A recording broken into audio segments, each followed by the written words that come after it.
Јавното комунално претпријатие Комуналец од Прилеп започна со делењето на новите 1000 корпи за селекција на отпад во населбата Тризла.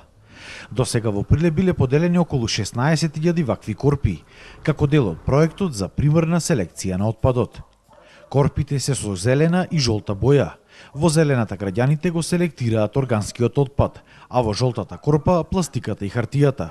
Во изминативе 2 години, Комуналец за овој проект имал вложено над 15.600.000 денари. За сега се покриени околу 60% од домаќинствата во градот. Се надаваме со новите 1000 кои ќе става случај за 15 дена, ќе го завршиме овој район, ќе не остане потево од јули месец до нова година, тоа е Тризла 2, Ромите и Варош. Со тоа се надаваме, ако финансиски добро стоиме, до нова година уште 3 до 4.000 канти, со тоа би го завршене генерално овој проект. А со ова примерна селекција може да му завида истите градови од Балканот. Се надаваме дека до нова година ќе ги депласираме тие канти.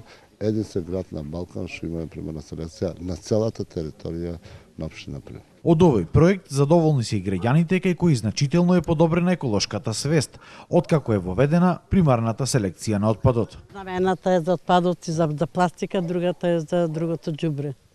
Дали сметате дека граѓаните се совесни дека го селектираат отпадот? Да, треба да бидат совесни, треба да ги потребува овие кофи. Зато се наменети за тоа. Инаку по улици секаде кај што ќе поминиш или куќина или мачки ќе ги растурат џубрето и тоа не личи на ништо. А шишината башка, другото во кантата. И најлоните картоно башка. Како го оценувате овој проект на Комуналец? Убој вака. Убој. Да, задоволни сме. Премногу тоа. Секој сака да име запорно, значи. За џубрето да се снесува. Освен позитивниот еколошки аспект на овој проект, тој сепак носи одреден финансиски бенефит за Комуналец Прилеп. Еве да ви кажеме што и пласираме претходните канти во овие 4 месеци имаме зголемена примерна селекција за 15%, значи е подобрена со тој систем.